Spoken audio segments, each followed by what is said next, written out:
regression when the independent variable x is binary.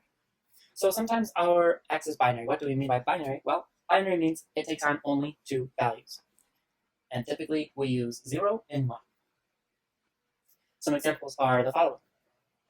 X may equal 1 in the case that class size is small, and 0 otherwise. X may equal 1 if sex assigned at birth is female, and 0 if male. X may equal 1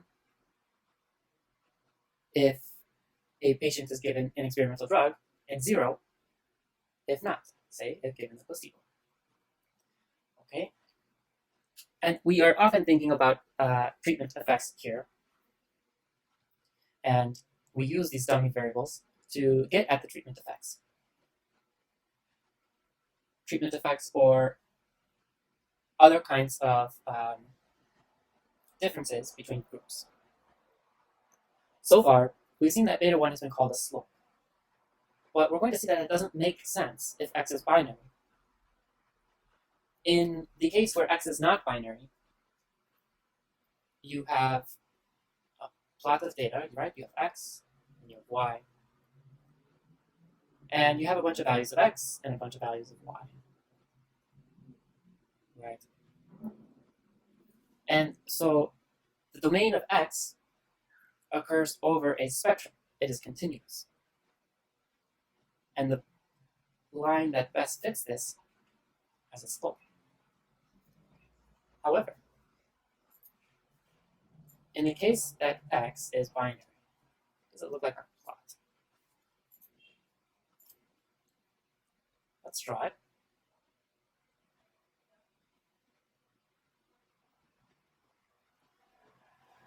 I'm going to put x equals 0 here and x equals 1 here just for illustrative purposes, and y. Let's think about the case of wages. Okay, let's let y equal hourly wage, dollars per hour. Okay, so let's plot this case. And I'm going to plot this case in a very exaggerated way just to sort of show what we're getting at. But we might see something like this. This is all on the straight line. Something that's not straight line. And then something like this.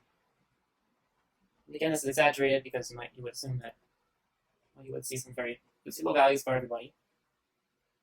But we may see some very high values for x equals 0, which is male, and not as many high values for x equals 1, which is female. And so what we're going to do is try to get the difference in means for y, which is the hourly income between these two. Okay, so let's think about how we interpret this mathematically. When x is 0, so in the case of sex assigned at birth being male, yi is equal to beta naught plus ui, right? We're looking at we're starting with the simple regression line. Yi is equal to beta naught plus beta 1 times xi plus ui.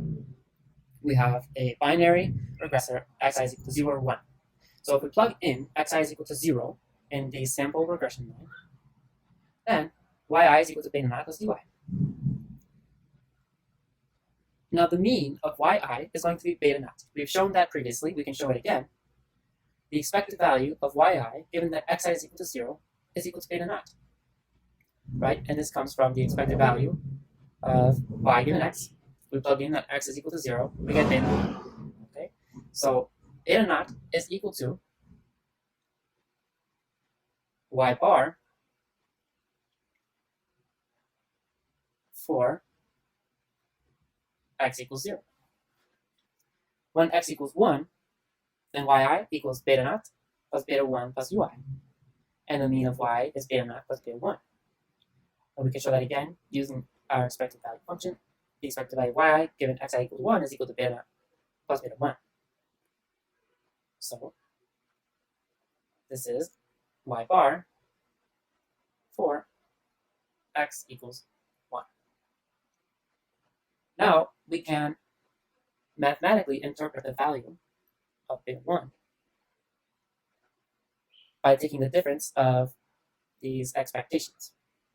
The expected value of yi given xi equal to 1 minus the expected value of yi given xi equal to 0. Let's write that out. That's beta naught plus beta 1 minus beta naught. And what does this give us? Beta 1 half. And so the value of beta 1 represents the population difference in group means, where the groups are represented by the different values of x. You have group x equals 0, and in our example, that's male, and group x equals 1.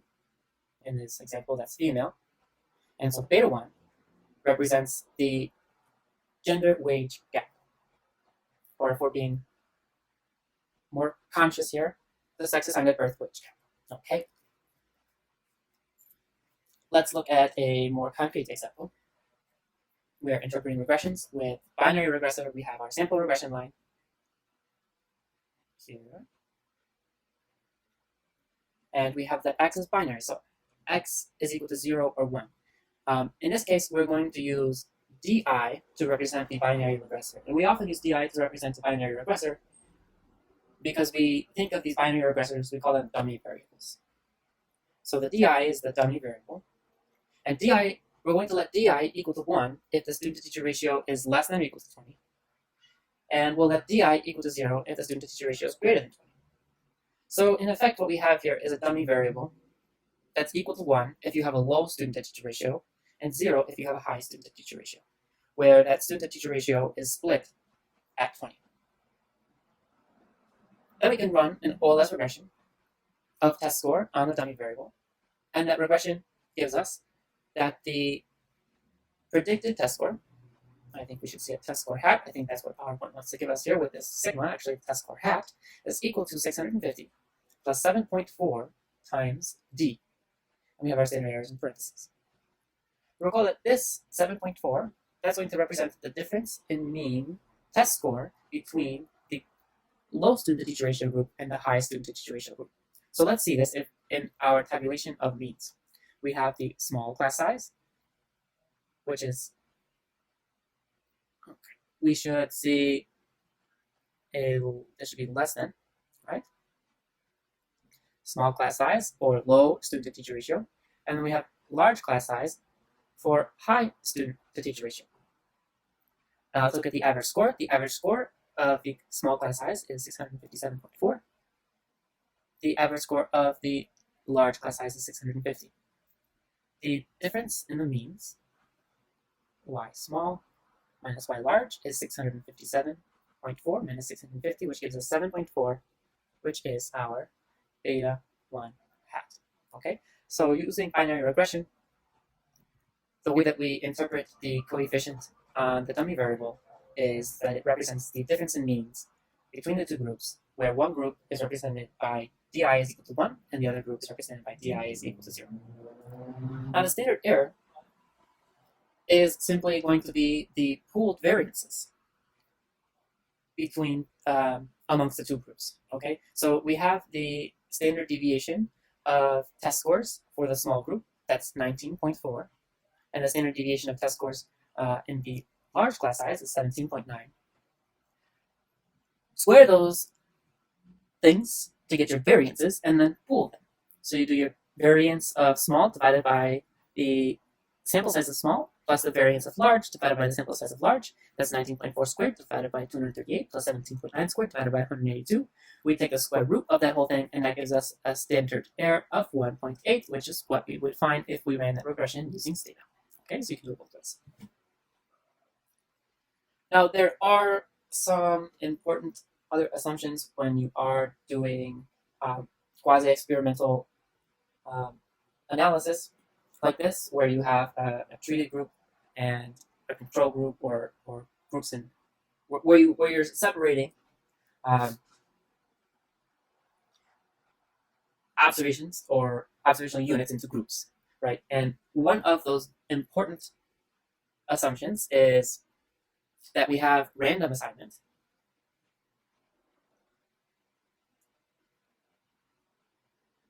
as if random assignment, so that we can interpret causal relationship from the student-to-teacher ratio, the difference in the student-to-teacher ratio on the difference in the test score. Okay, so we need that to be able to see that students are as if randomly assigned to different to districts with different student-to-teacher ratios, and we may see situations where that could be plausible, controlling for factors like income, right?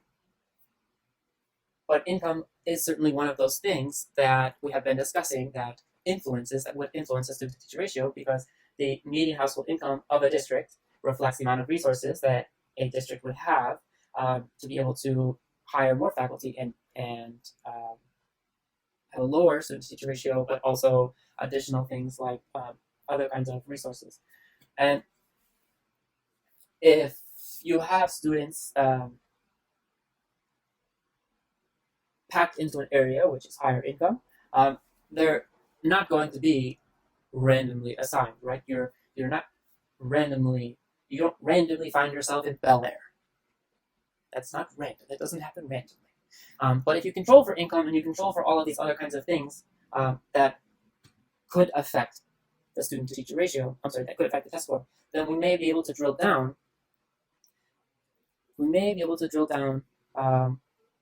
A causal relationship, and one of those things that will be important to show that we have a causal relationship is when the first least squares assumption comes in. Okay, so if we have not controlled for income, then it's likely that income is going to be in the residual, and we're going to, remember the first least squares assumption. Expected value of u of x is equal to 0. So if we don't specify income, income's in the residual, and we could probably use the student-to-teacher ratio to predict median household income of the district. However, if we control for all of these things that are in U, that are related to the student-to-teacher ratio and test scores, then we may be able to satisfy this assumption so that we have a situation which reflects as if random assignment and can interpret a causal effect. All right, so in sum, regression when xi is binary, beta naught is going to be the mean of y when x is 0, beta naught plus beta 1, so the mean of y when x is equal to 1. Let's take a moment to say that it does not matter which group is x is equal to 1, which group is x is equal to 0. You're still going to find the same mean for that group, regardless of whether the dummy is equal to 1 for that group or the dummy is equal to 0 for that group. And in class, we will solve an example that proves this. Okay. So beta 1 is the difference in group means, where we're looking at the expected value of y given that x is equal to 1 minus the expected value of y given that x is equal to 0. That is the difference in group means and identifies beta 1. Okay. Here, what they're talking about is the expected value of y given that x is equal to 1. And the standard error beta hat has the usual interpretation. Our test statistics, confidence intervals, they're constructed as usual. So the very neat thing about this is that this is an easy way to do difference in means analysis. So if we want to look at the gender wage gap, very useful to use a dummy variable. If we want to see how many fewer days a COVID patient spends in a hospital given that they were treated with remdesivir, again, you're going to use a dummy variable. D is equal to 1 given that the patient had remdesivir. D is equal to 0 given that the patient had the placebo. And the difference in means is going to be the fewer days in the hospital. And this has been shown in the data that patients who take remdesivir spend fewer days in the hospital, although fewer days in the hospital is not necessarily a proven treatment or cure. Okay, so that is all for binary regression. In the next video, we will discuss homoscedasticity and heteroscedasticity. And I'm going to say that as many times as I possibly can because it's fun.